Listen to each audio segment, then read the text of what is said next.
Buscar la sabiduría. Busquen la sabiduría, conozcan a Dios, amen la justicia, ustedes que gobiernan la tierra. Tengan para con el Señor los sentimientos que convienen. Búsquenlo con un corazón sincero, porque se deja encontrar por los que no lo provocan. Se manifiesta a los que le tienen confianza. Sepan que los razonamientos tortuosos alejan de Dios. La omnipotencia pondrá en lugar a los insensatos que la ponen a prueba. La sabiduría no entrará en un alma mal dispuesta, ni habitará en un cuerpo esclavo del pecado. El Espíritu Santo que nos educa huye de la suplicidad, rechaza los pensamientos estúpidos y se paraliza frente a la maldad. La sabiduría es un espíritu que ama a los hombres, pero no dejará sin castigo al que blasfema. Porque Dios conoce sus pensamientos íntimos, ve claro en su corazón y escucha sus palabras. ¿Por qué el Espíritu del Señor repleta el universo y mantiene su unidad? Conoce pues todo lo que se dice, pero eso cualquiera que tome una decisión injusta no puede escapársele, no quedará sin sensación, este lo reducirá al silencio. Los proyectos del limpio serán investigados, sus palabras serán transmitidas al Señor y sus crímenes serán castigados. Sepan que hay un oído atento de lo que escucha todo y nada de lo que se murmura se le escapa. Déjense pues de quejas injustificadas, eviten los propósitos condenables, pues ni siquiera la palabra dicha en secreto queda sin consecuencia, y la boca mentirosa mata el alma. Nada de vida desordenada, eso sería buscar la muerte. No hagan cosas que les acarrearían la desgracia, porque Dios no hizo la muerte, y no le gusta que se pierdan los vivos. Él creó todas las cosas que existen. Él creó todas las cosas para que existan. Las especies que aparecen en la naturaleza son medicinales y no traen veneno ni muerte. La tierra no está sometida a la muerte, pues el orden de la justicia está más allá de la muerte. Los de sin Dios dicen que no hay otra vida. Los impios, sin embargo, llaman a la muerte con gestos y palabras, ven en ella a una amiga y se han prendado de ella.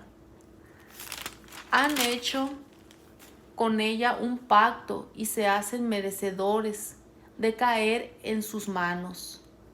Partiendo los falsos razonamientos, sacan estas conclusiones. Nuestra vida es corta y llena de decepciones. Tendremos un fin y será sin remedio. Nunca se ha visto que alguien haya subido del mundo de los muertos. Nacimos por pura casualidad y cuando llegamos al final será como si no hubiésemos existido. Nuestro soplo vital no es más que el vapor de nuestro aliento. Nuestro pensamiento salta como una chispa del latido de nuestro corazón. Cuando llegue a extinguirse, el cuerpo regresará al polvo y el espíritu se dispersará como una bocanada de aire. Con el tiempo se olvidarán de nuestro nombre. Nadie más pensará en lo que hicimos. Nuestra vida pasa como la sombra de una nube. Se desvanece como nieblas a los rayos del sol. Nuestra vida es solo el paso de una sombra. Cuando llega el fin es sin vuelta. Una vez sellado, nadie vuelve. Vengan pues, gocemos de los bienes presentes, aprovechémonos de todo. Ea, vamos, es la juventud.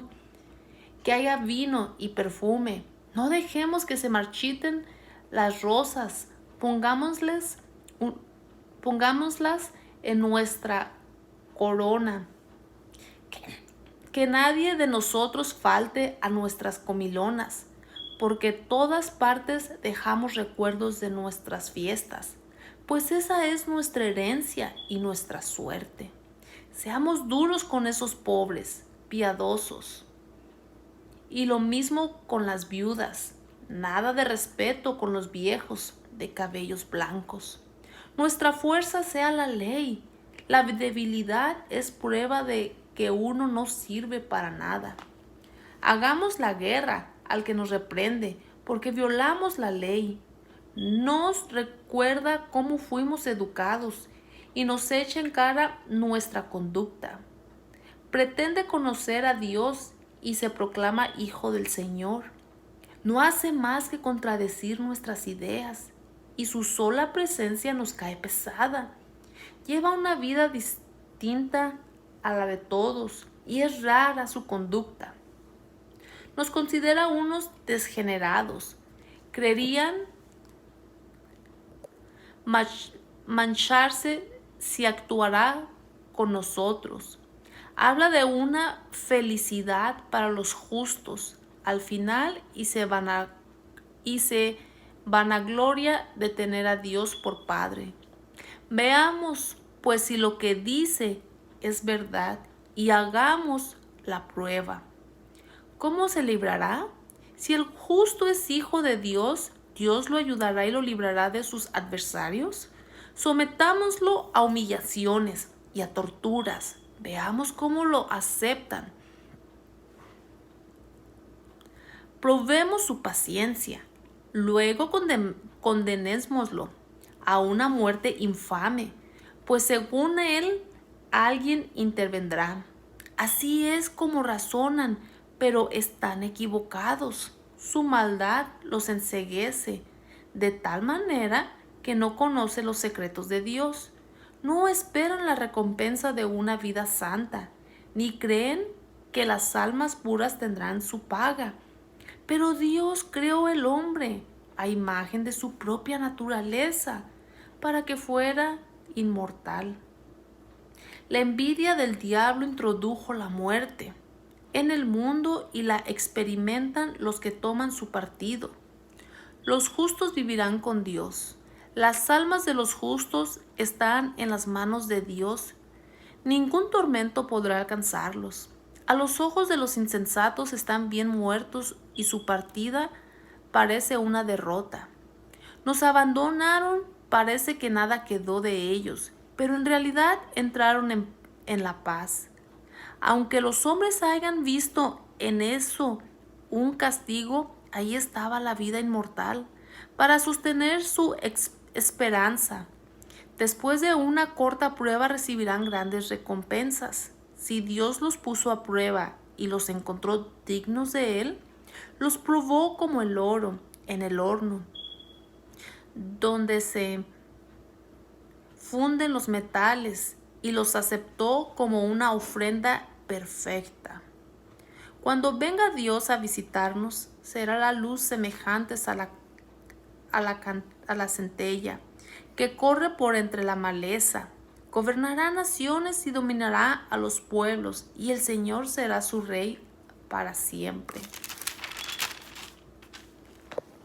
Los que confiaron en él conocerán la verdad.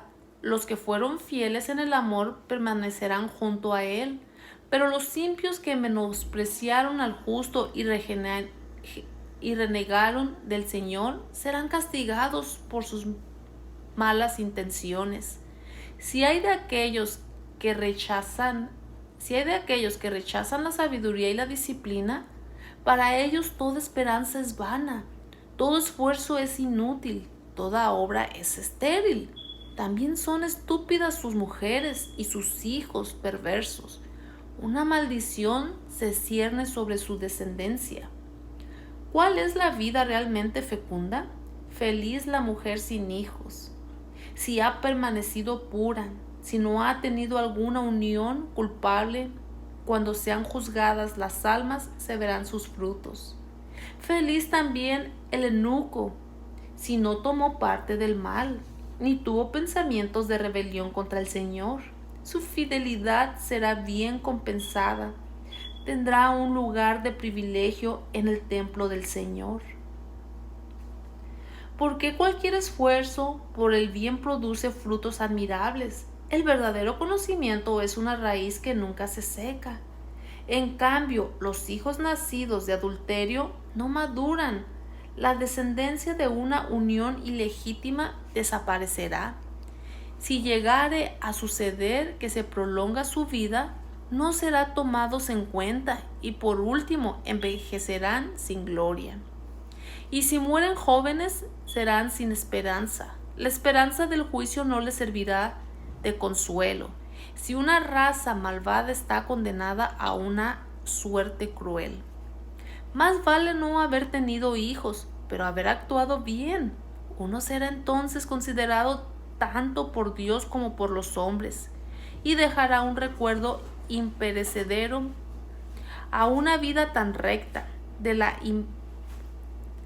A una vida tan recta se limita cuando se le ve y se le ha echado de menos cuando desaparece. En la eternidad recibe la corona de gloria por triunfo en combates y perfectos. Al contrario, la numerosa posteridad de un impío no significa nada. Sus retoños bastardos no echarán raíces profundas, ni se establecerán en la tierra firme. Aunque por un tiempo echen brotes, sus débiles ramas serán sacudidas por el viento y arrancadas por la tempestad. Sus ramas se quebrarán antes de crecer, sus frutos no servirán. Demasiado verdes para comerlos, solo sirven para que los boten. En el día del juicio, los hijos nacidos de unión culpable testimoniarán en contra del pecado de sus padres. ¿Por qué desaparecen los buenos? El justo, en cambio, aunque muera prematuramente, encontrará su descanso. La edad que merece el respeto no depende de la duración de vida, ni se mide por el número de años. El verdadero conocimiento es como tener los cabellos blancos. Una vida sin mancha equivale a una edad madura. Era recto, agradó a Dios, que lo amó, pero como vivía en medio de los pecadores, fue sacado de ahí. Dios lo sacó por temor a que el mal corrompiera su inteligencia, o que su alma se dejara seducir por la mentira. ¿Por qué la fascinación del mal oculta los verdaderos valores y los reclamos del deseo? ¿Por qué la fascinación del mal oculta verdaderos valores y los reclamos del deseo conmueven a un alma sin malicia? Acabó pronto, pero había recorrido ya un largo camino.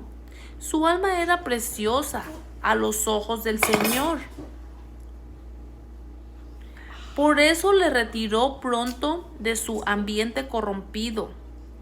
La gente al ver eso no entendió el juicio de los impios. Entonces el justo se presentará seguro de sí mismo frente a los que lo persiguieron y que redujeron a nada todos sus esfuerzos. No comprendieron que la benevolencia y la misericordia de Dios acompañaban a sus elegidos y que Él vela por los suyos. El justo que muere condena a los impios que sobreviven una vida joven que llega pronto a la perfección, denuncia la vejez interminable de los malvados. Verán pues la muerte del sabio, pero sin comprender las intenciones divinas del respeto, ni por el que el Señor lo puso a resguardo. Al ver eso podrán tal vez reírse, pero el Señor también se reirá de ellos, cuando a su vez sean cadáveres despreciables y estén sin defensa entre los muertos, porque el Señor los reducirá al silencio y los precipitará de cabeza, los arrancará del cuajo y los destruirá irremediablemente. Entonces sabrán lo que es el dolor cuando todos hayan olvidado. Se presentarán temblando cuando se hagan el recuento de sus pecados, y sus crímenes se alanzarán frente a ellos. Al verlo comenzarán a temblar de un miedo inmenso, asombrados de ver que se les ha salvado con toda esperanza. Llenos de remordimiento se dirán, muy angustiados y con gemidos: este es el que tomábamos para risa, el objeto de nuestras bromas. ¡Qué imbéciles éramos! Su vida nos parecía una locura, su muerte nos pareció el fracaso final. Y véanlo ahora, entre los hijos de Dios. ¿Cómo fue que recibió su lugar entre los santos? ¿Cómo nos equivocamos, lejos de la verdad? La luz de la injusticia no nos iluminó el sol, no se levantó para nosotros. Nos hartábamos de injusticias y crímenes, recorriendo desiertos de los cuales nos salíamos. En vez de reconocer el camino del Señor, ¿de qué nos sirvió nuestro orgullo? ¿De qué nos valió la riqueza de la que tanto nos enorgullecíamos? Todo eso pasó como una sombra, como un rumor que se disipa, como el navío que corta la espuma del mar, y de cuyo paso no queda huella alguna, ni marca de su quilla en las olas. O como el pájaro que atraviesa el espacio y los vestigios de su carrera. Nadie encuentra, que no deja ninguna señal de su trayecto. Sus plumas rozaron el aire leve. Un silbido se produjo al partirlo. Batiendo sus alas se abrió camino, pero después, ¿quién encontró alguna huella de su vuelo? O como una flecha disparada al blanco. El aire que va cortando vuelve sobre sí mismo, sin permitir que se vea su camino. Así también nosotros, apenas nacimos, desaparecimos. Nos hemos agotado en nuestras malas obras.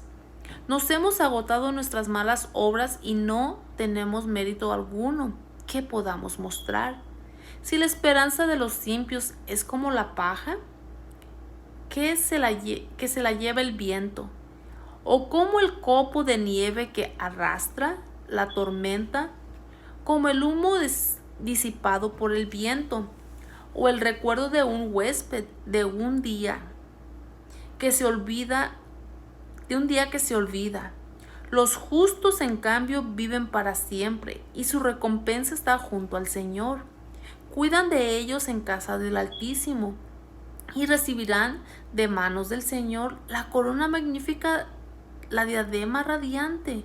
Con su mano derecha lo cubrirá, y con su brazo lo protegerá. Su amor celoso lo llevó a tomar las armas, moviliza el universo para castigar a sus enemigos. Toma como coraza la rectitud, y como casco escogió sus juicios equitativos. Su invisible santidad les sirve de escudo.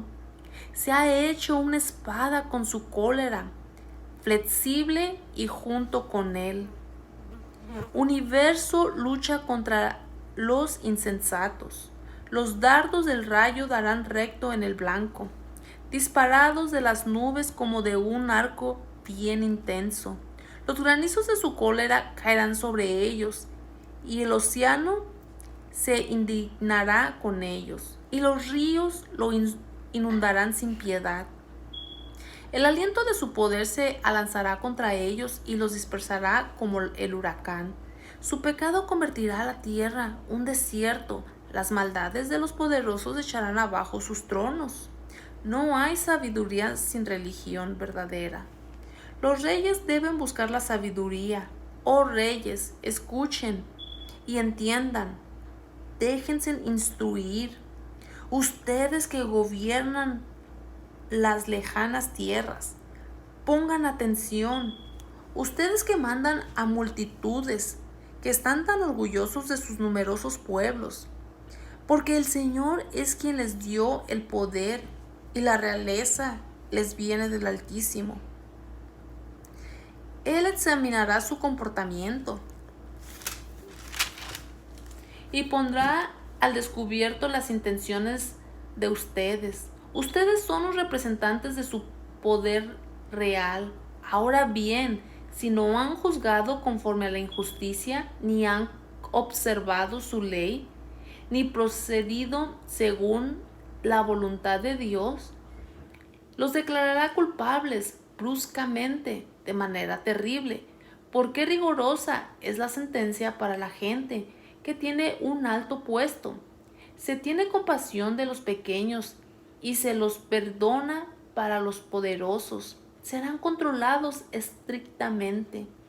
El amo universal no teme a nadie y las dignidades humanas no le impresionarán.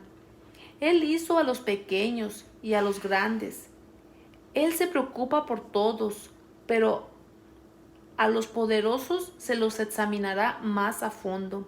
A ustedes, pues, príncipes, me dirijo para que aprendan de la sabiduría y no caigan. ¿Por qué los observan santamente las leyes santas? Se harán santos los que las hayan profundizado. Encontrarán en ellas su defensa. Sean, pues, ávidos de mis palabras y búsquenlas, los instruirán. La sabiduría es luz y no se torna opaca. Se muestra con gusto a los que la aman. Se deja encontrar por los que la aman. Sale al encuentro de los que la quieren reconocer. El que por ella se levantó temprano casi no tendrá que esforzarse. La hallará sentada a su puerta. Apasionarse por ella es la mejor de las ambiciones.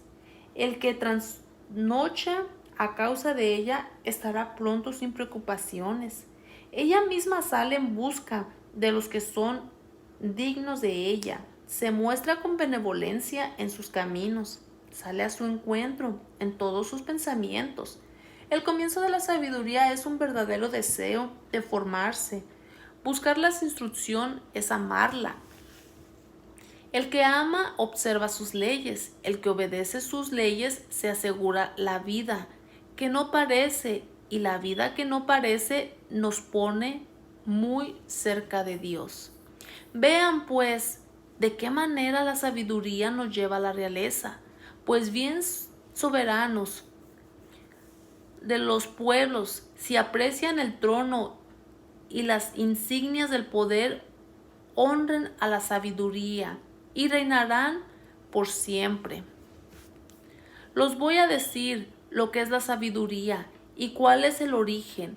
No les ocultaré secreto alguno. Quiero seguirla desde sus comienzos y exponerles claramente sin apartarme de la verdad todo lo que de ella se puede saber. Porque aquí no hay secretos que guardar celosamente. Eso no tendría nada que ver con la sabiduría. Si se multiplicaran los sabios, sería la salvación del mundo. ¿Por qué un rey inteligente hace la prosperidad de su pueblo? Instrúyanse, pues, por medio de mis palabras, y con ello obtendrán beneficios. No soy más que un mortal como todos los demás, un descendiente del primero, que fue formado de la tierra.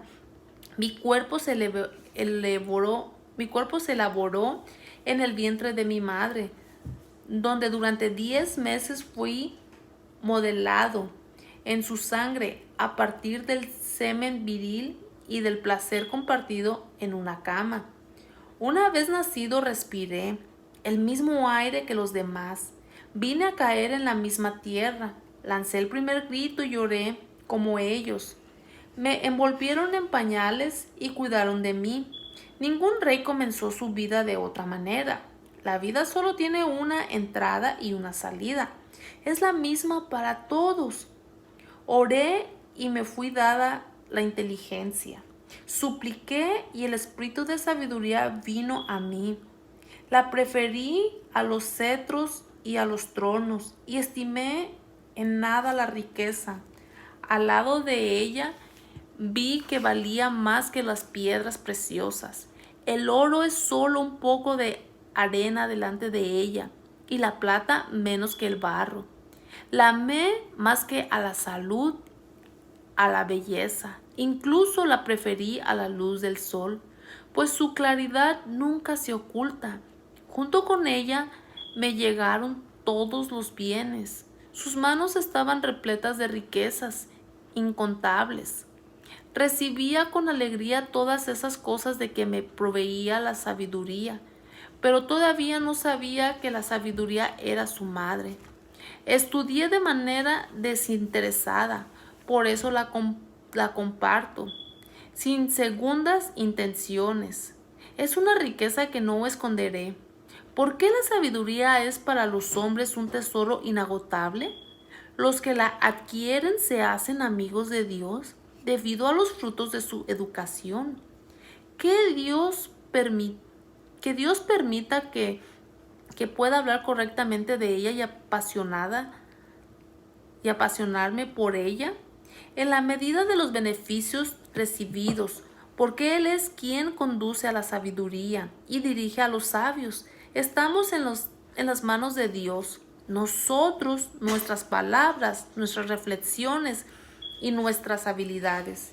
Él me dio el verdadero conocimiento de la realidad, la constitución del universo y las propiedades de los elementos, el comienzo, el fin y el entretiempo, las posiciones del sol y la alternancia de las estaciones, los ciclos del año y el movimiento de las estrellas, las diferentes especies y los comportamientos de las fieras salvajes, el poder de los espíritus y los problemas de los hombres, la variedad de las plantas y las prioridades de sus raíces, y las propiedades de sus raíces.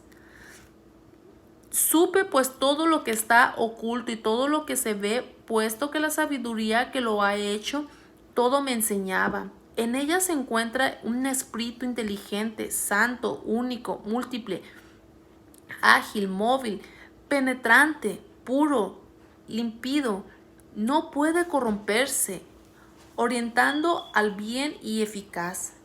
Es un espíritu irresistible, bienhechor, amigo de los hombres, firme, seguro, apacible, que lo puede todo y que vale por todo.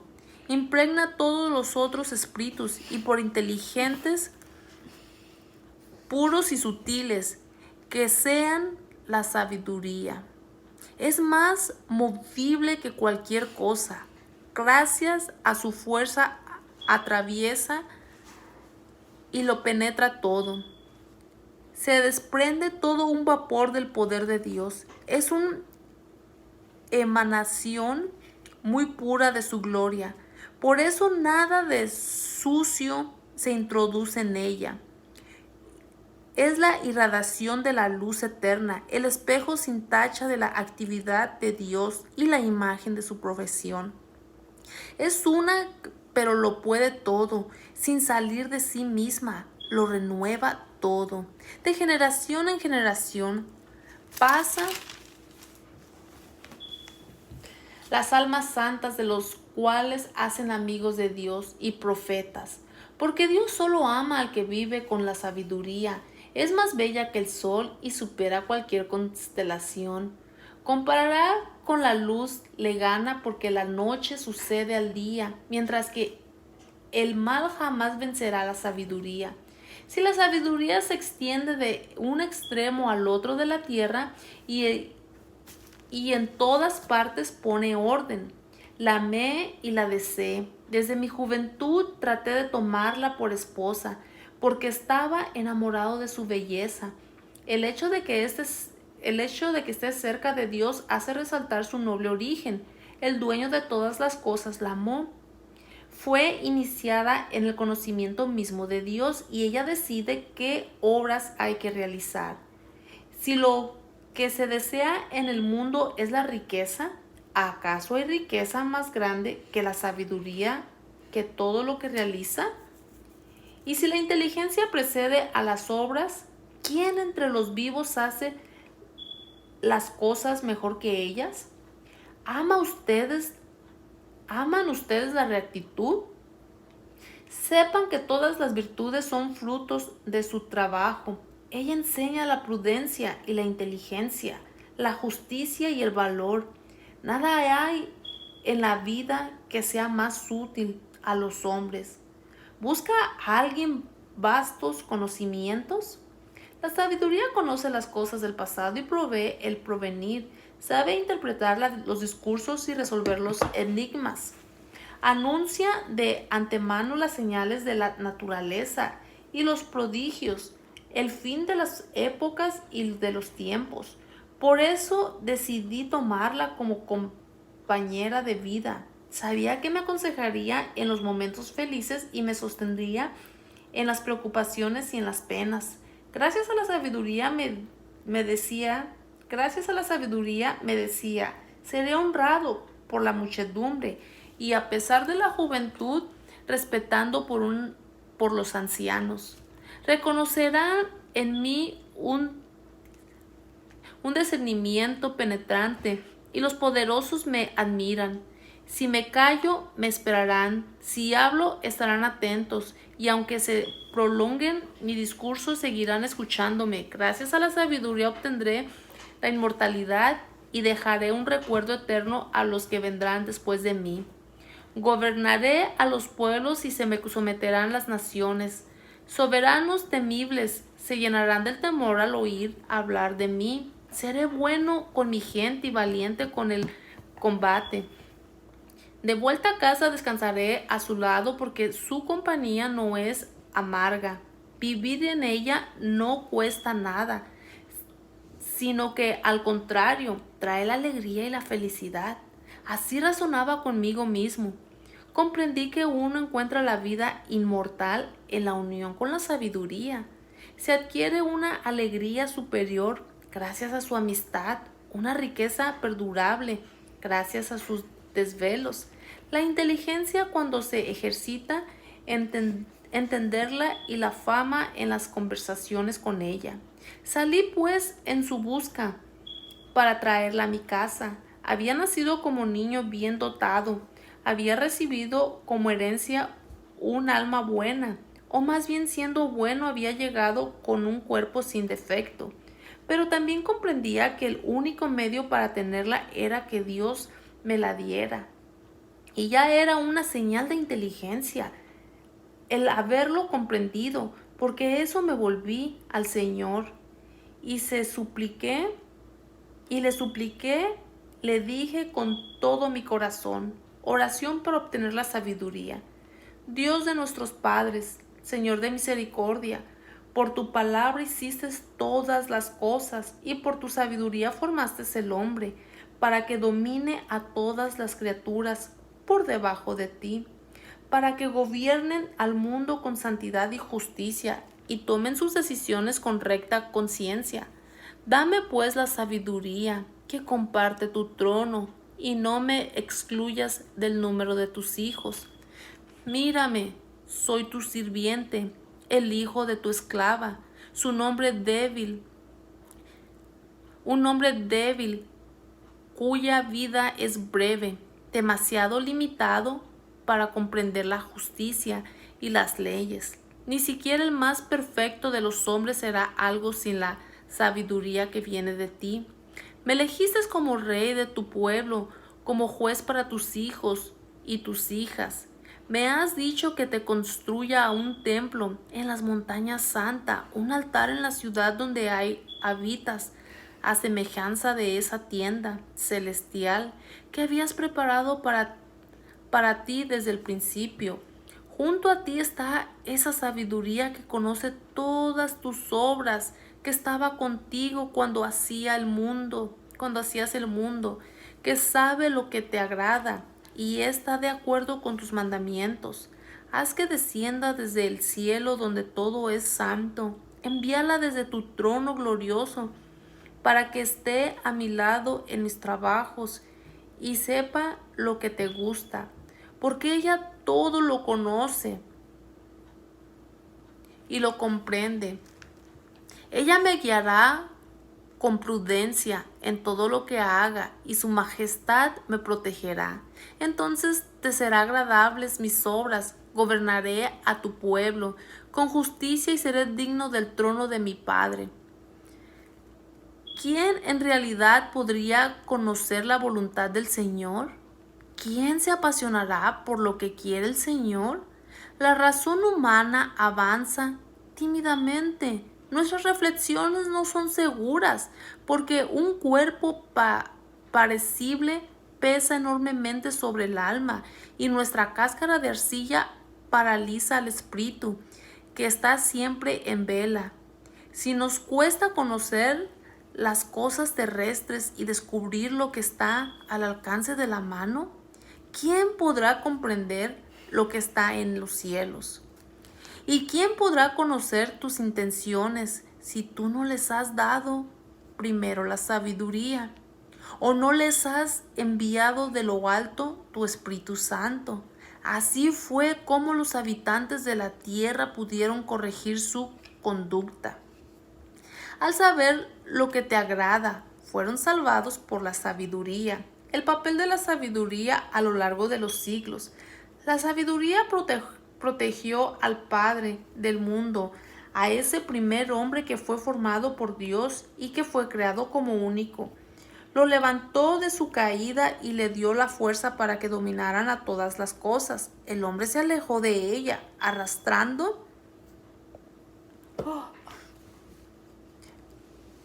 El hombre se alejó de ella arrastrando por su propio furor, se hizo malo hasta matar a su hermano y se perdió junto con su arrebato.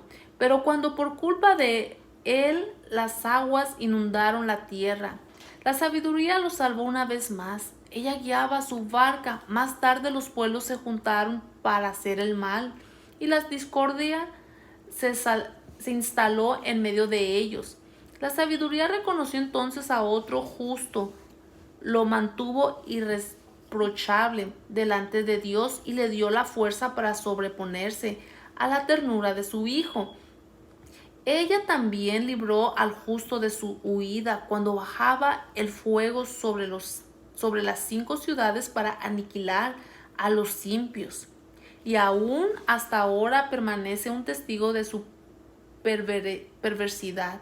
Una tierra árida, siempre húmeda, siempre humeante, arbustos cuyos frutos no maduran, una columna de sal en recuerdo de la que no creyó. Los que se apartaron del camino de la sabiduría no solo fueron castigados, perdiendo su felicidad. Uno que sus ruinas están ahí como un recuerdo para todos los vivos, para que sus pecados no sean nunca olvidados. En cambio, la sabiduría libró de sus problemas a los que le servían, condujo por caminos seguros al justo que huía de la cólera de sus hermanos, le mostró el reino de Dios y le permitió que conocieran a los santos ángeles, hizo que tuvieran éxito en sus trabajos y que fructificaran sus esfuerzos, los defendió contra la avaricia de sus amos y lo hizo muy rico. Lo guardó de sus enemigos y lo protegió de los que le tendían trampas. Le dio la victoria en un rudo combate para hacerle entender que la piedad es más poderosa que cualquier otra cosa. La sabiduría no abandonó al justo cuando lo vendieron, lo preservó del pecado. Descendió contra él al pozo y no lo dejó solo en la prisión. Muy por el contrario, le confió el poder en el reino y le dio autoridad sobre lo que lo habían perseguido.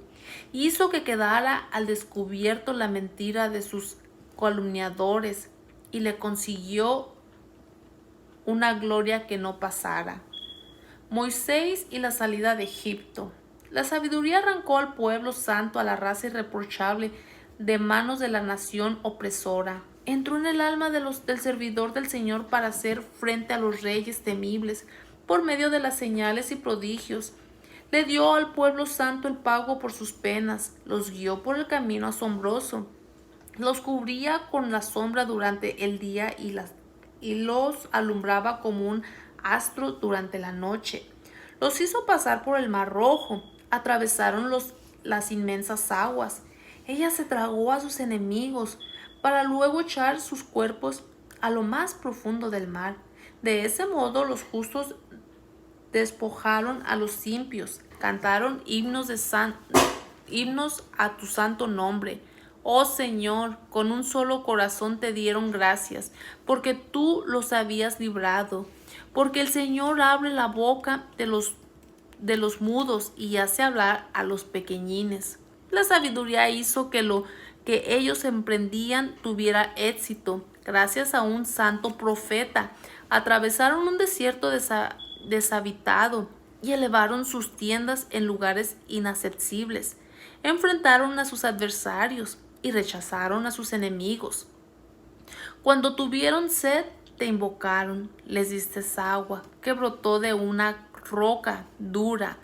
Si una piedra tosca calmó su sed, comparaciones entre Egipto e Israel, los mismos elementos que habían servido para castigar a sus enemigos se transformaron en benéficos para el pueblo santo. Los egipcios vieron cómo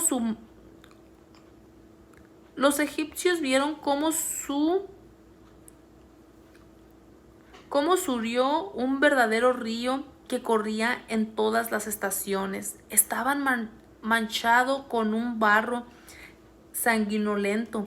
Era en castigo por el decreto que habían ordenado, matar a los recién nacidos de Israel.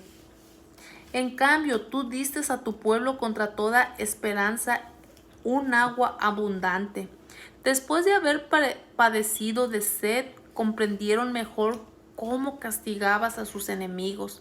Para ellos la prueba no había sido más que una suave corrección. En cambio, veían cuán grande castigo atormentaban a los impios cuando los azotaban de tu justa cólera. Pusiste a prueba a tu pueblo como un padre corregía a su hijo, pero a sus enemigos los condenaste, como lo hace un rey severo. Tuvieron que sufrir con la partida de Israel y sufrieron también después.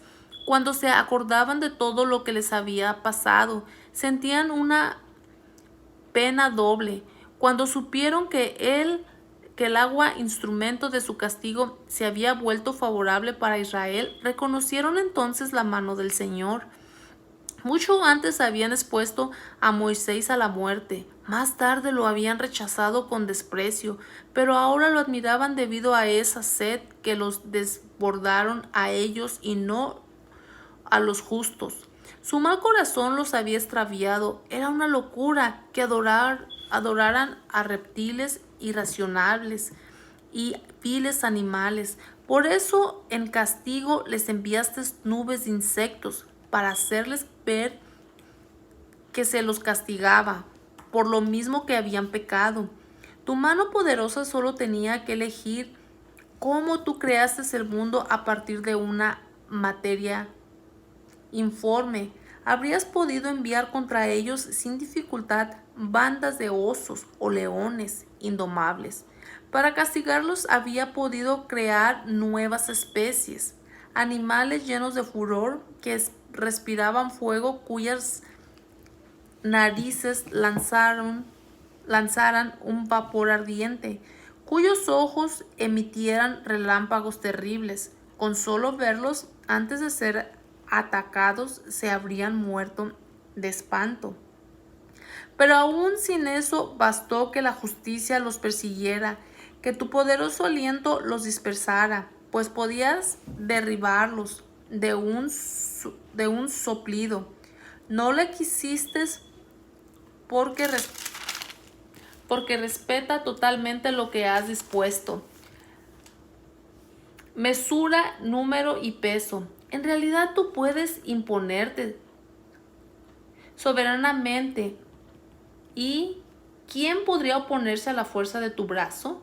El mundo entero está delante de ti como un grano de la balanza como una gota de rocío que cayó al suelo de madrugada? Pero ¿por qué lo puedes todo? Tienes piedad de todos y parece como que no hicieras caso de los pecados de los hombres, para que así se arrepintieran, porque tú amas a todos los seres. Tú no detestas nada de lo que has hecho. Si tú los hubieras querido, no los hubieras hecho. ¿Cómo podrías durar una cosa que tú no quisieras? ¿Qué podrían sustituir si tú no lo hubieras llamado? Pero tienes lástima de todo, porque todo te permanece, oh Señor, que amas la vida, y tu espíritu imperecedero está en todo. Así es como corriges de a poco a los que pecan. Les haces ver mediante sus correcciones en que han pecado para que renuncien al mal y crean en ti, Señor. Así pasó con los antiguos habitantes de la Tierra Santa. Los aborrecías debido a sus prácticas detestables, su brujería, sus ritos impios, el asesino sin piedad de niñitos, los banquetes sanguinarios en que comían la carne humana con la sangre y las entrañas mientras celebraban sus cultos secretos. Habías decidido acabar con esos padres asesinos de seres indefensos por medio de nuestros padres. Querían que esta a la que quieres más que a las demás fuese la patria de los hijos de Dios dignos de ella. Pero incluso con estos antiguos habitantes distes muestra de moderación porque eran seres humanos. Los enviaste como vanguardias de tu ejército, avispas para que los destruyeran poco a poco. Sin duda habrías podido aplastar a los impios por medio de los justos a través de la batalla o aniquilarlos de un solo golpe por medio de fieras terribles o con una sola palabra salida de ti. Pero al castigarlos progresivamente les dabas oportunidad para que se arrepintieran. No ignorabas, sin embargo, que su interior era perverso y que su maldad era innata y que no cambiarían porque su raza había sido declarada maldita.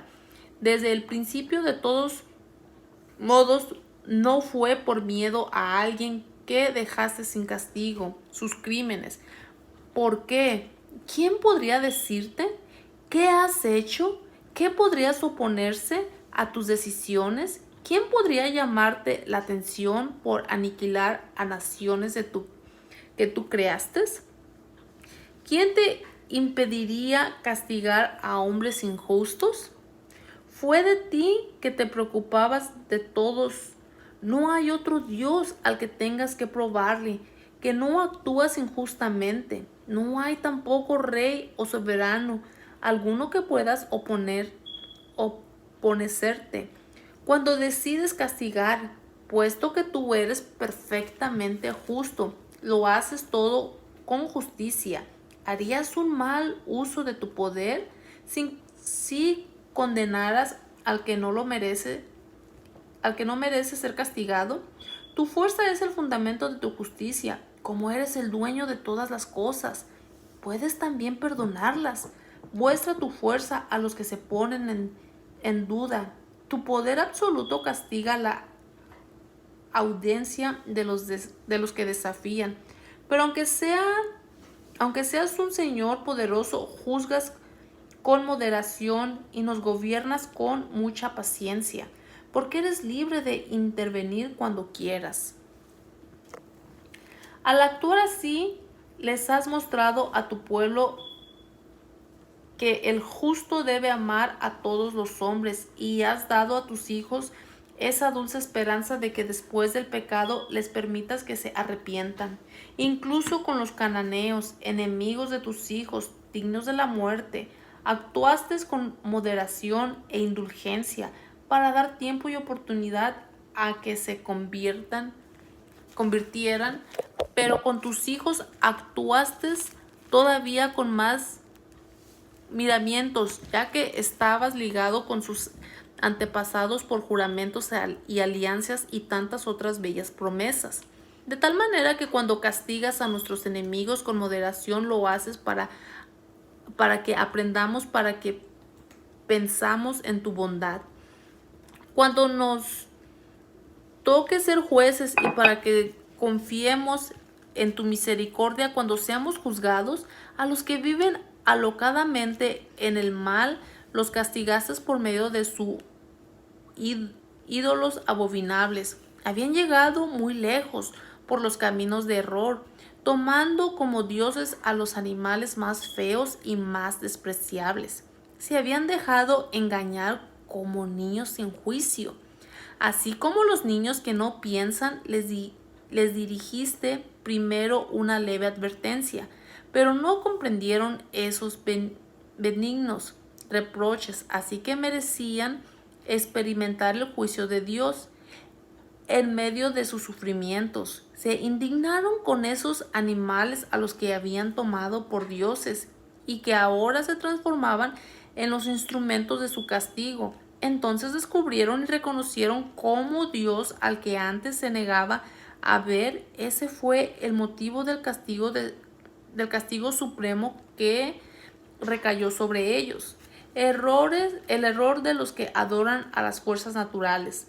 La ignorancia de Dios siempre manifiesta en los hombres una falla esencial, todo lo que admira por su valor en los que llevó a conocer al que es. Se quedaron con las obras y reconocieron al artesano. Consideraron como dioses que gobiernan al mundo tanto el fuego como el viento es la brisa. Al firmamento estrelló el agua, impetuosa a las luminarias del cielo. Fascinados por tanta belleza, los consideraron como dioses, pero entonces no debieron haber sabido que su soberano es todavía más grande, porque solo son criaturas del que hace que aparezca toda esa belleza.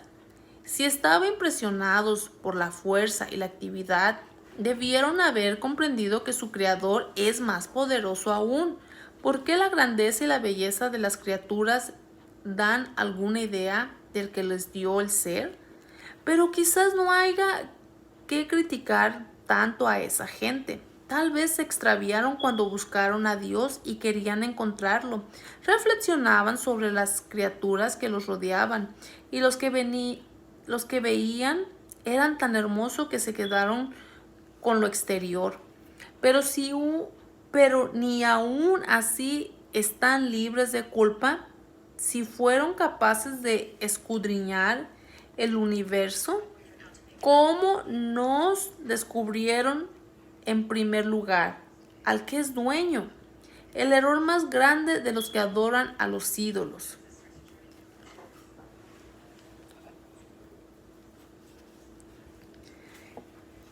Cuando más pena dan los que ponen su confianza en cosas muertas y que dan el nombre de dioses a los que han salido de manos humanas, oro, plata, cincelada, figuras de animales y hasta la piedra inservible que un buen día fue esculpida por alguien. Tomemos por ejemplo a un leñador. Acerrucha un árbol que no le cueste mucho transportar. Raspa cuidadosamente la corteza, luego la corta con destreza y se hace un mueble, cualquiera que usó corriente. Los restos de la obra de los que emplean para conocer su comida y así recuperan sus fuerzas. Entre los palos que le quedan y que no sirven para nada, divisan uno todo torcido y lleno de nudos. Lo toma y lo esculpiendo a ratos. Pone en él todo su arte y le da forma humana, a no ser que represente a un vulgar animal. La pinta de rojo, habiendo antes recubierto con pasta todos los defectos. Después le prepara en el muro un dicho a su medida y lo afirma ahí con los clavos de fierro. Toma sus precauciones para que no se caiga, pues sabe muy bien que su Dios es incapaz de ayudarse a sí mismo. Hay que ayudarlo porque no es más que una estatua. Y sin embargo, ya sea que se trate de su negocio, ya sea de su matrimonio o de sus hijos, no se avergüenza de dirigirle la palabra a esa cosa sin vida. Para tener salud invoca a un objeto sin fuerza. Para vivir rinde homenaje al que no vive. Para que le ayude se lo pide a esa madera impotente. Antes de un viaje invoca al que no camina para obtener ganancias para su trabajo. Para su arte recurre a una estatua cuyas manos no tienen la menor habilidad. Veamos a otro que se prepara para embarcarse. Antes de enfrentar al furor de las olas, invoca a un pedazo de madera más frágil aún que la embarcación que lo llevará. Ese barco nació del afán de ganar plata y el arte del técnico lo confesionó. Pero es providencia, oh Padre, la que conduce. Tú has abierto un camino en el mar y trazado una ruta segura entre las olas. Así nos demuestras que puedes salvarnos en cualquier parte, aunque unos embarques sin gran experiencia. No quieres que los hombres, obras de la sabiduría, estén sin hacer nada.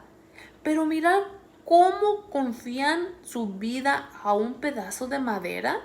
Una balsa les permite atravesar las olas sanos y salvos. Ya antiguamente, mientras parecían los gigantes orgullosos, el justo que llevaba consigo la esperanza del universo se refugió en una balsa, guiando por su mano. Dejó el mundo de la semilla de una nueva humanidad. Bendita sea la madera que fue instrumento de su salvación. Pero en cuanto al ídolo fabricado y al que lo hizo, que sean malditos ambos, el obrero porque lo hizo y el objeto porque se lo llamó Dios. Ambos son insoportables para Dios, el limpio y el producto de su impiedad. La obra será destruida junto con el artesano. Por eso el castigo alcanzará también a los ídolos de las naciones, porque son cosas abominables. En el seno de la creación hace caer a las almas de los hombres, y a los insensatos se dejan seducir. El origen de los ídolos. La invención de los ídolos fue el comienzo de la perversión. Esa invención corrompió la vida, porque el comienzo no existía ni durarán para siempre. La vanidad humana los introdujo en el mundo y por eso su destrucción está decidida. Imagínense a un padre afligido por la muerte prematura de su hijo. Manda hacer una imagen de él y luego honra como Dios al que no es más que un difunto. Transmite a su familia ritos y ceremonias, y con el tiempo esta costumbre impía se consolida hasta tal punto que se hace obligatoria para todos. De igual modo se venerará estatuas por orden de los príncipes, aquellos que sus súbditos que no podían honrarlos personalmente, que vivían lejos, quisieron tener su retrato. Mediante esa imagen podrían venerar al rey como si estuviera presente. El talento del artista hizo que aumentara ese culto entre los que conocían el soberano. En el afán de agradarle, se las ingenió para representarlo más bello que lo que era. La representación era una perfecta que la muchedumbre dejó seducir.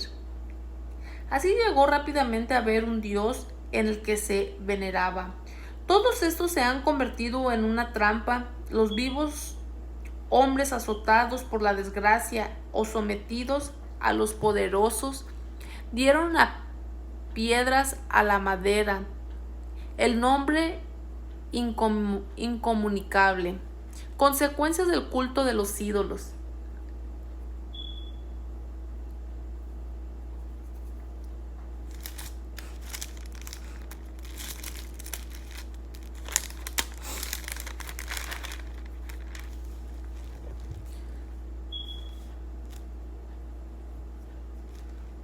No les bastó con tal error en el conocimiento de Dios. La ignorancia los llevó a tan grande contradicción que llegaron a considerar como normales los peores excesos, los asesinatos de niños que eran ofrecidos en sacrificio, los ritos secretos de las orgías furiosas y extravagantes, ni el más mínimo recato en sus vidas o en su matrimonio.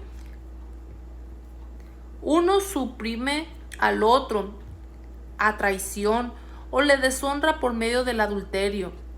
Por todas partes solo hay sangre y muerte, robos, fraudes, corrupción, mala fe, revueltas, perjurios, confusión en la gente buena, olvido de los favores, prácticas antinaturales, desórdenes en el matrimonio, adulterio y libertinaje. El culto de los dioses que ni siquiera merecen el nombre es el comienzo, la causa y el fin de todo mal. Hay algunos a los que les gusta excitarse hasta el delirio y entonces entregan falsos oráculos. Otros viven en el mar y llegan hasta el perjurio, sabiendo que se apoyan en ídolos sin vida. ¿Cómo tendrían miedo de que sus falsos juramentos sean castigados? Pero con todas justicias serán castigados por dos motivos. Primero, porque desconocieron a Dios al irse con los ídolos. Segundo, porque cometieron un fraude al hacer falsos juramentos, menospreciando lo que es sagrado, aun que los ídolos sean impotentes. El castigo reservó a los pecadores. Alcanzaron también a los impios. Israel rechaza la idolatría. Pero tú, oh Dios nuestro, eres bueno y veraz. Tú eres paciente y gobiernas el universo con misericordia. Aunque peques somos tuyos, pues reconocemos tu poder, pero sabiendo que somos tuyos, evitaremos el pecado. Toda la rectitud consiste en reconocer tu poder en el punto de partida de la inmortalidad. Nosotros no nos hemos dejado engañar por una invención mentirosa de los hombres, por esas obras inútiles de las artistas, esos ídolos ambudamos de colores solo conmueven a los insensatos que pueden excitarse por la belleza inanimada de imágenes muertas. En verdad, los fabricantes de imágenes solo buscan su desgracia y la tienen bien merecida, y lo mismo los que creen en ella y la adoran. Veamos ahora a un alfarero. Moldea sudantemente la blanda arcilla. Modela para nuestra utilidad toda clase de objetos. De la misma masa saca utensilios destinados a usos nobles y otros a usos ordinarios. ¿Para qué servirá tal o cual cántaro? Eso lo decide el alfarero. Con la misma arcilla elaboró la estatua de Dios falso. Cuando trabajó, perdido por un hombre, justamente salió de la tierra y que dentro de poco volverá a ella cuando le pida de nuevo su alma. ¿No reflexiona que tendrá que morir y que su vida es breve? Solo piensa en rivalizar con los orfebres y los fundidores de plata. Imita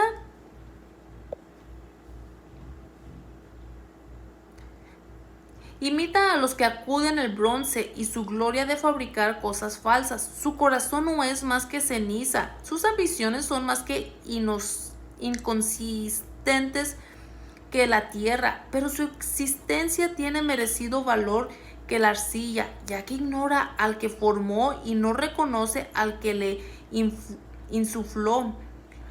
Un alma consiste poniendo en el soplo vital. La vida le parece un juego y la existencia una seguidilla de negocios.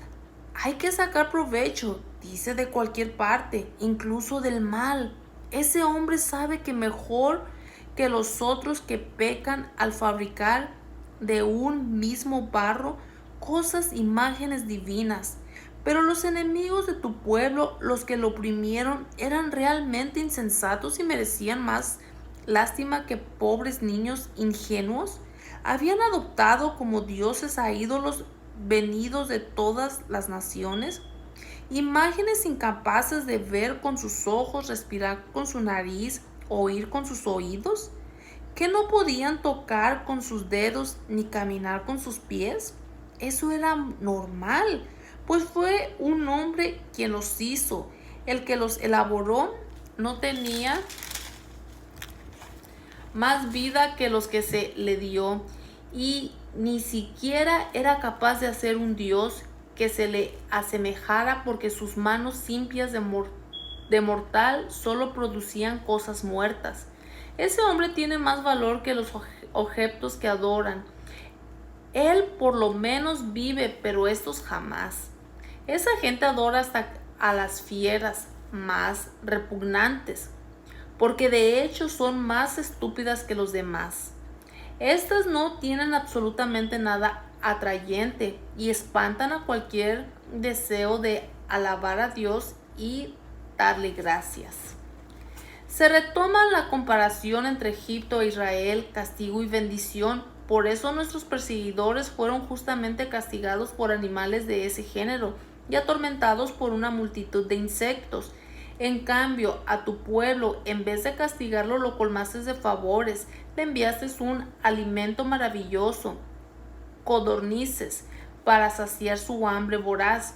Cuando nuestros enemigos tenían hambre, sintieron asco ante el aspecto horroroso de sus animales que les enviaste. Tu pueblo, en cambio, después de una breve privación, disfrutó de un alimento exquisito.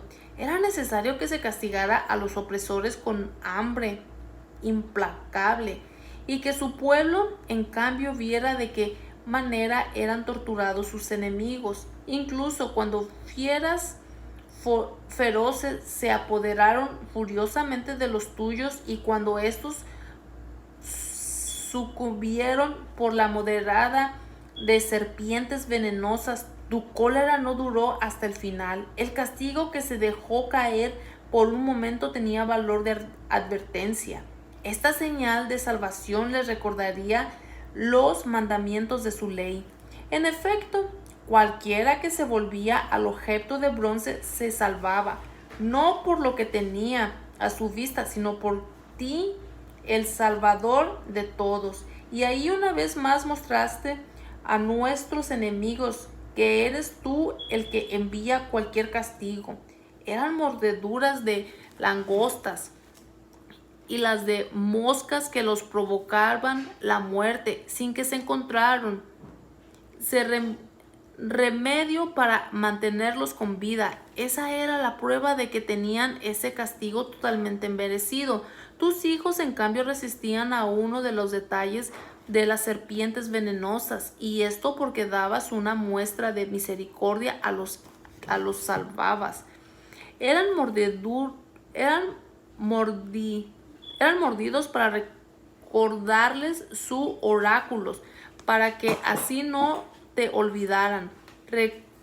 Completamente se volvieron insensibles a tus favores, y muy pronto fueron curados. Su curación no se debió a hierbas o a pomadas, sino a palabras. Señor, ¿por qué tú lo sanas todo? Si tú tienes poder sobre la vida y la muerte, tú haces que bajen los hombres a la morada subterránea, a los que presentan, a los que perseveras de ella. El hombre en su maldad es capaz de quitar la vida, pero no puede hacer que vuelva el aliento cuanto se ha escapado, ni puede llamar de nuevo al alma que ha partido. ¿Es imposible escapar de tu mano? Los impios que se negaron a reconocer fueron azotados por su brazo poderoso, perseguidos por lluvias extraordinarias, por el granizo y por tormentas inclementes. El fuego los devoró. Extraño fenómeno fue justamente en el agua que lo apagó todo, donde el fuego ardía más violentamente, porque todos los elementos se juntaron para proteger a los justos. Unas veces las llamas besaban para quemarlos a los animales que habían sido enviados contra los impios. Así comprenderían que Dios quería castigarlos. Otras, en cambio, la llama surgía con más fuerza bajo el aguacero para destruir las cosechas de su país perverso. A tu pueblo, sin embargo, les distribuías el alimento de que los ángeles le enviabas desde el cielo incansablemente, un pan ya listo que tenía en sí todos sabores y se adaptaban al gusto de cada cual. Ese alimento demostraba su ternura por tus hijos, ya que respondía a los deseos de lo que comían y se transformaba.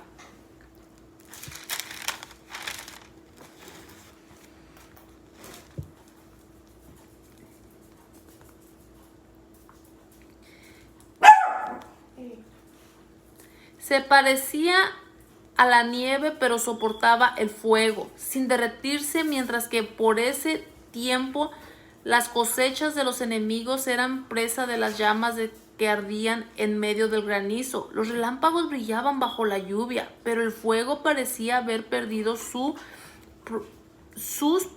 propiedades cuando se trataba del alimento del justo. Tu creación está a su servicio, porque tú eres un autor. Se dedica a castigar a los malos y luego se ablanda en favor de los que en ti ponen su confianza. Para servir a tu bondad, queda todo a todos el alimento, se transforma acomodadamente el deseo que los necesitaban. Así aprendieron tus hijos muy queridos, Señor, que no son los productos en la tierra que los alimentan el hombre, sino que es tu palabra lo que sostiene a los que creen en ti. Ese alimento que el fuego no podía destruir se derretía con el calor del primer rayo del sol, para que así supiera que haya que adelantarse del sol para darte gracias y rezarte desde el amanecer. Pues los proyectos de los ingratos se derretirán como la escarcha invernal y se escurrirán como agua que se pierde. Castigo y bendición, tinieblas y luz, qué elevados son tus designios y cuán difíciles de entender. Por eso los que no los conocen andan extraviados. Los impios pensaban someter bajo su poder a la nación santa, pero se encontraron cautivos, prisioneros de una larga noche, encerrada debajo de los propios techos, desterrados lejos de su infalible protección. Pensaban esconderse junto con sus pecados bajo el velo del olvido, que fueron dispersados, sometidos a terribles horrores, aterrorizados por fantasmas. Los escondrijos donde se refugiaron con los no los pusieron al abrigo del miedo. Ruido espantosos resonaban a su derredor y se les aparecían espectros lívidos de rasgos lúgubres. Ningún fuego podía alumbrarles y le brillaba el resplandor de las estrellas. No se atrevían a traspasar esa sombría noche. La única cosa que podían ver era el fuego terrible que no se extinguía, y cuando esa visión había ya desaparecido en su terror, exageraban todavía lo que acababan de ver. Las artimañas de la magia no sirvieron para nada y su pretendida sabiduría recibió un tajante desmentido. ¿Por qué aquellos que se jactaban de sanar a los espíritus de sus perturbaciones y de sus temores eran presa de un miedo ridículo? Aunque no hubiera nada que temer, simple pasó de un animal a un silbido, de una serpiente basta para aterrorizarlos. Se morían en convulsiones de miedo, no atravesándose a mirar ese aire que nos rodeaba y de cual nadie podría huir. Por lo que la maldad es miedosa, se condena a sí misma, perseguida por una conciencia, espera siempre lo peor. Tener miedo es simplemente renunciar a la ayuda de la razón. Mientras menos se encuentra con esa ayuda interior, más aumenta la causa desconocida de los sufrimientos. Esa noche había surgido de un mundo infernal, mundo de la impotencia se había apoderado de ellos durante el sueño y los mantenían en la impotencia a lo largo de toda esa noche. Se veían perseguidos por espectros y permanecían clavados en su sitio. Un miedo horrible y súbito los embargaba. Cada uno permanecía donde había caído inmovilizado en esa prisión sin grillos. Fuera labrador, pastor, a trabajador, solitario, cada uno había sido tomado de improviso, sin poder resistir. Una misma oscuridad los tenía a todos escandenados. Todos los que llenaba el terror y los paralizaba, el murmullo de la brisa, el gorjeo de un pajarito entre las ramas, o en el ruido regular de una cascada, o el estruendo de un desmoronamiento de piedras en una pendiente, o la carretera invisible de animales salteados, aún el aullido de las fieras salvajes y el eco retumbante en las gargantas de las montañas. El resto del mundo disfrutaba de una brillante luz sin que nada le impidiera realizar sus trabajos. Sobre ellos, en cambio, pasaban una abrumadora noche, imagen de las tinieblas y que les tocarían en suerte. Un día no eran en sí mismo más pesado que las tinieblas. Para tus santos, sin embargo, resplandecía la luz. Los egipcios no las veían, pero las oían y pensaban que habían tenido mucha suerte al librarse de ellas. Además, les agradecían que no se vengaran después de todo lo que habían sufrido y les pedían perdón. En vez de esa oscuridad, dices a tu pueblo una columna de fuego para que los guiara en su viaje, y la aventura gloriosa migración se iba pues a hacer bajo un sol que no los quemaría. Los egipcios merecieron esa privación de la luz, esas tinieblas que los aprisionaban. ¿No habían ellos acaso retenido cautivos a tus hijos que debías llevar al mundo de los inapagables de tu ley? La muerte de los primogénitos egipcios. Quisieron exterminar a los que recién nacidos del pueblo santo. Moisés fue el único que se salvó entre los que eran abandonados. Para castigarlo hiciste parecer a un gran número de ellos. Luego los ahogaste a todos juntos al mar impetuoso. Esa noche había sido anunciada a nuestros padres para que supieran después valorar tus promesas y depositaran en ellas su confianza. Tu pueblo pues aguardaba el momento en que los justos serían salvados y los enemigos arruinados al castigar a nuestros adversarios. Cubriste de gloria a los elegidos, es decir, a nosotros mismos. Tus santos hijos, la raza de los buenos, ofrecieron pues en secreto el sacrificio y se comprometieron a observar esa ley divina.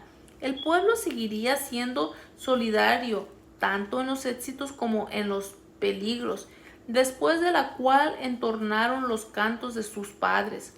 En ese mismo momento le hacían eco los clamores confusos de sus enemigos, justos con los gritos lastimeros de los que lloraban a sus hijos. Una misma sentencia había castigado al servidor y a su patrón. El hombre del pueblo sufría lo mismo que el rey. Lloraban con sus innumerables muertos.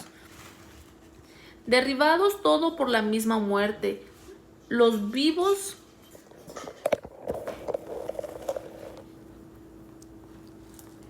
derribados todos por la misma muerte, los vivos no daban abasto las enterrarlos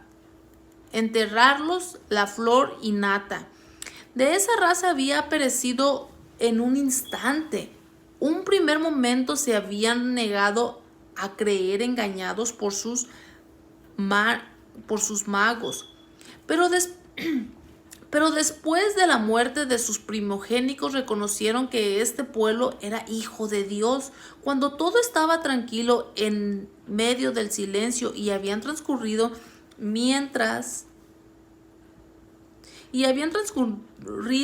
la mitad de la noche, tu palabra omnipotente se lanzó desde lo alto de los cielos, donde está junto a tu trono real, y se precipitó como un guerrero furioso sobre el país, condenando el exterminio. Llevaba como espada, acercaba tu irrevocable decisión. Tocaba el cielo y pisaba la tierra. Cuando golpeaba, aparecía la muerte por todas partes. De repente se sintieron perturbados por apariciones horribles, pesadillas. Un terror indecible se apoderó de ellos. Cuando caían agonizando en cualquier parte, sabían decir: ¿por qué morían? ¿Por qué habían sido informados por los sueños que los habían perturbado? ¿No debían sucumbir sin saber por qué tenían que sufrir? ¿Es cierto que los justos también experimentan la muerte? El flagelo alcanzó a muchos de ellos en el desierto, pero la cólera de Dios no duró tanto. Un hombre intachable tomó inmediatamente su defensa con las armas de su ministro, la oración y el incienso de sus sacrificios expiatorios. Así enfrentó a tu cólera, Señor, y puso fin a su prueba. Vieron entonces que era servidor, puso fin a tu resentimiento, no con la fuerza física o eficacia, la eficacia de las armas, sino con palabras. Le recordó al exterminador las promesas y las alianzas pactadas antiguamente con nuestros padres. Cuando se interpuso la muerte, ya se aplicaban, puso fin a la cólera, y él cerró el camino hacia los vivos. Todo el mundo estaba representando a su larga túnica en 4 hileras de piedras preciosas. Llevaban los hombres gloriosos de nuestros padres y en su cabeza la diadema de la majestad.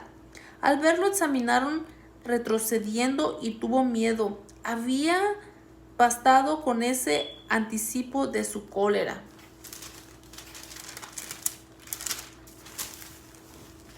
Castigo y maldición. Él pasa del mar rojo. A los impios empero un furor inclemente, los castigos hasta el fin, porque Dios sabía de antemano lo que harían. Después de haber autorizado a tu pueblo a que se fuera y de que haber no incluso empujado a ellos, cambiaron de parecer y se pusieron a perseguirlo. Aún no terminaban de llorar a sus muertos y de lamentarse en sus tumbas. Cuando tomaron la decisión de perseguir como fugitivos a los que les habían suplicado que se fueran, una justa fatalidad los impulsó a esta medida extrema y los hizo olvidar todo lo que había pasado. Era necesario que nuevos tormentos colmaran la medida de castigo. Tu pueblo iba a evitar experiencias de un viaje increíble, mientras que ellos tenían que experimentar una muerte poco común, a una orden tuya. Toda la creación con sus propiedades naturales se renovó desde arriba para proteger a tus hijos. Se vio a una nube que cubría el campamento con su sombra y que aparecía la tierra seca en medio del agua. Se abrió el mar rojo, un paso seguro. Una verde llanura reemplazó a las olas impetuosas y todo el pueblo pasó por ahí. Protegido por una mano, fueron testigos de que esos prodigios asombrosos saltaban como caballos. En la pradera brincaban como corderos, alababan dote por tu Señor. Los habían librado, así podrían acordarse de lo que habían visto en el país de su destierro, de cómo el suelo estaba cubierto, no por animales, sino por mosquitos, y de cómo el río había botado no peces, sino incontables ranas. Más tardes vinieron además como nacían pájaros de una manera nueva. Cuando el hombre los apretaba y pedían una comida más sustancial, salieron codornices del mar para satisfacer sus necesidades. Egipto y Sodoma. Los otros pecadores habían sido advertidos por violentas tormentas antes que cayeran sobre ellos los castigos. Fueron castigadas con una justicia por su propia maldad, porque habían mostrado un odio terrible hacia los extranjeros. Otros en lugar se habían negado a acoger a unos desconocidos, pero estos se habían reducido a la esclavitud a un pueblo bienhechor que se había instalado en medio de ellos. Aquellos que habían recibido con tanto odio a los extranjeros tenían que ser castigados, pero estos que habían acogido a nuestros padres con festejos los habían luego sometido a trabajos forzados, después de haberlos tratado como iguales. Por eso fueron heridos de ceguera, como les había ocurrido a los habitantes de Sodoma frente a la puerta de Lot. El justo se encontraron en la oscuridad y cada uno tuvo que buscar a tientas su propia puerta. Conclusión. Fue como si los diferentes elementos del mundo intercambiaran sus propiedades, igual como en la cítara las alternancia de los sonidos cambia el ritmo conservando, sin embargo, cada nota propia tonalidad. Y si se examinan los hechos, eso fue justamente lo que pasó. Los que viven en la tierra se adaptó al agua. Los que están hechos para el agua se volvieron terrestres. El fuego ardía más fuerte al contacto con el agua y ésta se olvidó de apagarlo. Las llamas no quemaban a los frágiles insectos que las atravesaban ni hacían que se derritieran el maná, ese alimento divino que debió licuarse como la escarcha es un instante. ¿De cuántas maneras, Señor, has exaltado y glorificado a tu pueblo?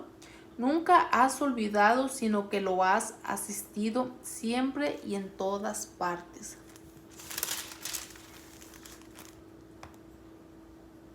El libro de la sabiduría.